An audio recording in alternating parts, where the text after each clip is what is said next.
સ્વાગત છે મારી ચેનલ હરણ રસોઈમાં આજે એક રેસીપીના વિડિયો સાથે। તો મિત્રો આજે આપણે બનાવવાના છીએ કારેલાનું શાક। પણ આજે આપણે કારેલાનું શાક જે બનાવવાના છીએ એકદમ ચટાકેદાર મસાલેદાર બનાવવાના છીએ। અને આ શાકની રેસીપી એવી છે કે આ તમને કારેલાનું શાક સેજ પણ કડવું નહીં લાગે। તો જે મિત્રો કડવું લાગે એના હિસાબે કારેલા નથી ખાતા તો ખાસ એના માટે આ વિડિયો છે। તો રેસીપીનો વિડિયો અંત સુધી જોઈજો અને અમારી ચેનલ સબસ્ક્રાઇબ ન કરી હોય તો ચેનલને સબસ્ક્રાઇબ કરી લેજો। તો ચાલો હવે આપણે શરૂ કરીએ કારેલાનું શાક બનાવવાનું। તો જો મિત્રો આપણે મોટી સાઈઝના 4 કારેલાને આપણે આ રીતે કટિંગ કરી લીધું છે અને જો આ રીતના બી હોય ને એ આપણે કાઢી લેવાના છે।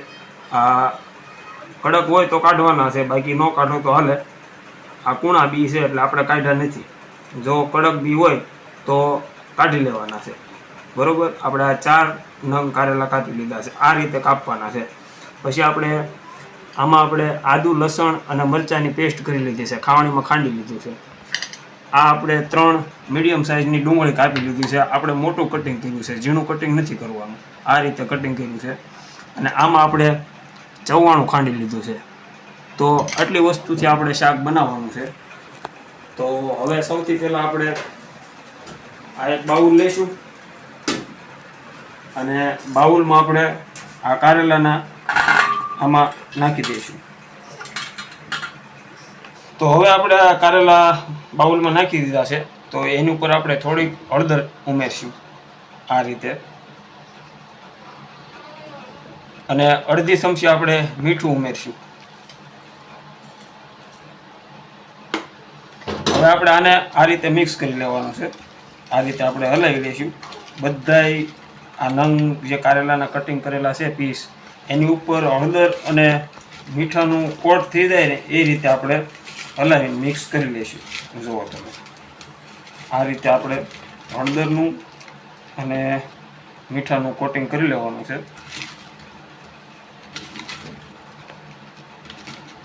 જો આ રીતે આપણે કોટ થઈ ગયું છે બધા પીસ ઉપર, આ રીતે જો પીળાશ આવી ગઈ છે અને નિમક પણ ચડી ગયું છે। તો હવે આપણે આને આ ડીશ ઢાંકી દઈશું અને 10 મિનિટ માટે રાવા દઈશું। તો મિત્રો આપણે કારેલાને નિમક અને હળદરનું કોટ ચડાવ્યું અને 10 મિનિટ થઈ ગઈ છે। તો હવે આપણે આને ખોલી લઈએ અને જુઓ તમે આ રીતે કારેલા ઉપર જોઈ શકો છો તમે, પાણી છૂટું પડી ગયું છે, જોઈ શકો છો તમે।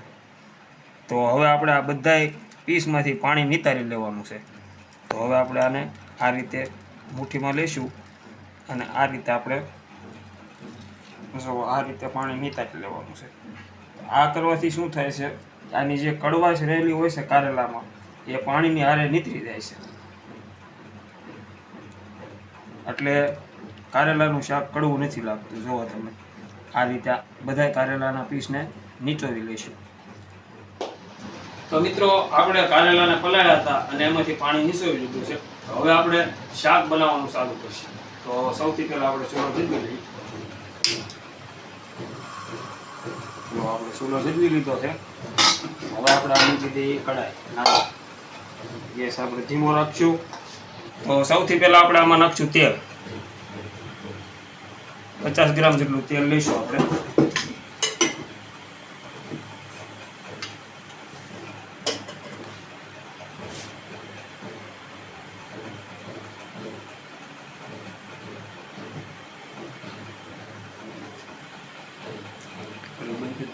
તો મિત્રો તેલ ગરમ થઈ ગયું છે। તો સૌથી પહેલા આપણે આમાં ડુંગળી એડ કરી દઈએ।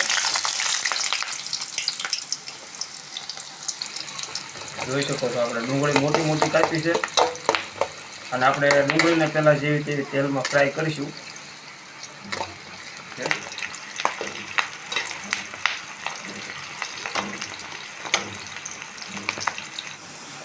તો જો મિત્રો આપણી ડુંગળી 50% જેવી ફ્રાય થઈ ગઈ છે, જો બ્રાઉન થવા મળી છે। તો હવે આપણે આની અંદર આ જે કારેલા જે કટિંગ કરીને રાખ્યું છે એ એડ કરી દઈએ, જો આ રીતે, અને હવે આપણે મિક્સ કરી લઈએ।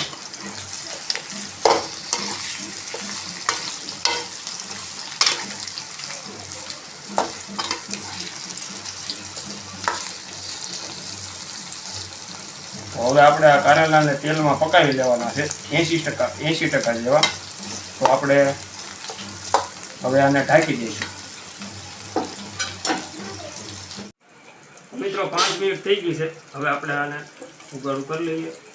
જુઓ તમે એકદમ ફર્સ્ટ ક્લાસ કારેલા.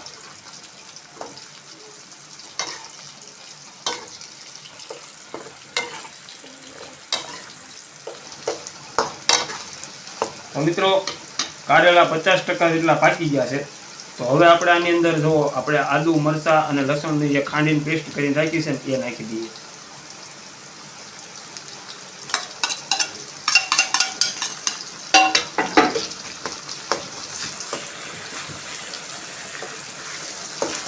આ રીતે આપણે આદુ મરચાં પેસ્ટને પકાવી લઈશું તેલમાં. જોઈ શકો છો તમે આ રીતે. હવે આપણે બધું મિક્સ કરી લઈશું.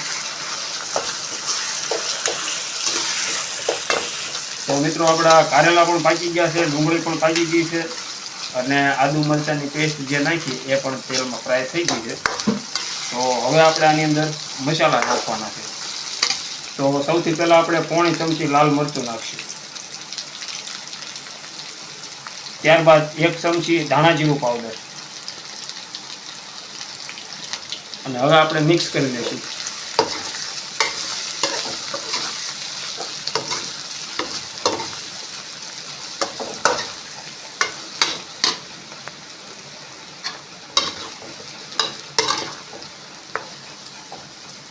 જો મિત્રો આપણે મસાલા તેલમાં પાકી ગયા છે, મરચું, હળદર, ધાણા જીરું.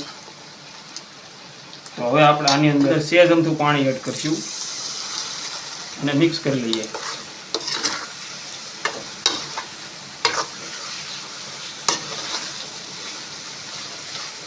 હવે આપણે આમાં એટલું નિમક એડ કરીશું અને મિક્સ કરી લઈએ.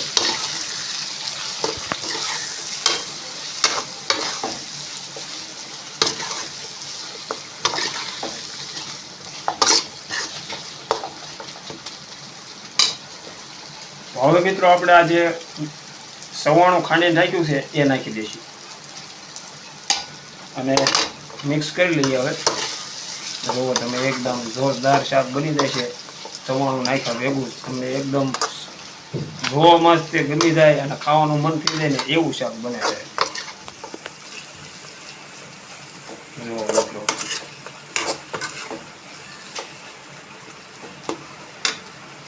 અને હવે આપણે આની અંદર પાછું પાણી એડ કરીશું 1 કપ જેટલું. તો આપણે પાણી નાખી દીધું છે. હવે મિક્સ કરી લઈએ.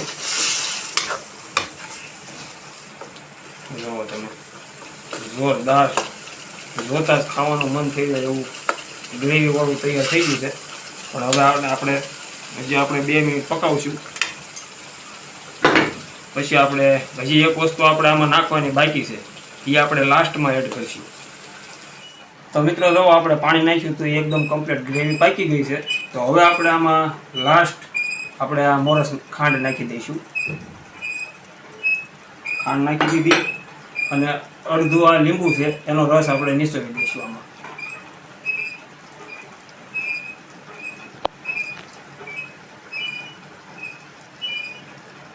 અને હવે આપણે આ મિક્સ કરી લઈશું. અને બીજું એ કે જે મિત્રો કારેલાનું શાક ન ખાતા હોય, જેને કડવું લાગતું હોય, એ મિત્રોને આ રેસીપી તમે એક ફેરી જરૂર ઘરે ટ્રાય કરો. તમને સહેજ પણ કારેલાનું શાક કડવું નહીં લાગે અને ખાવા ટેસ્ટમાં એવું જોરદાર બને છે કે તમે ઘરે વારંવાર આ શાક બનાવશો. તો આપણે હવે આ શાકને 2 મિનિટ ખાલી પાકવા દઈશું અને પછી નીચે ઉતારી લઈશું. તો જોઈ શકો છો મિત્રો આપણું શાક કારેલાનું કમ્પ્લીટ બનીને તૈયાર છે. એકદમ જોરદાર ગ્રેવી બની ગઈ છે, મસાલો પાકી ગયો છે અને જોઈ શકો છો તમે તેલ પણ ઉપર આવી ગયું છે. તો હવે આપણે ગેસ બંધ કરી દઈએ અને શાક નીચે ઉતારી લઈએ.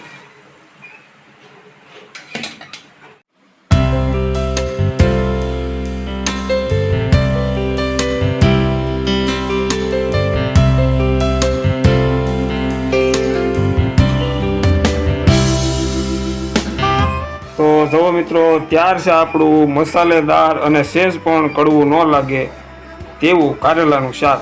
તો મિત્રો આ રેસીપી તમે પણ ઘરે જરૂર ટ્રાય કરજો. કારેલાનું શાક એવું બને છે કે કડવું તમને સેજ પણ નહીં લાગે અને મસાલેદાર ટેસ્ટી ખાવાની મજા આવે એવું બને છે.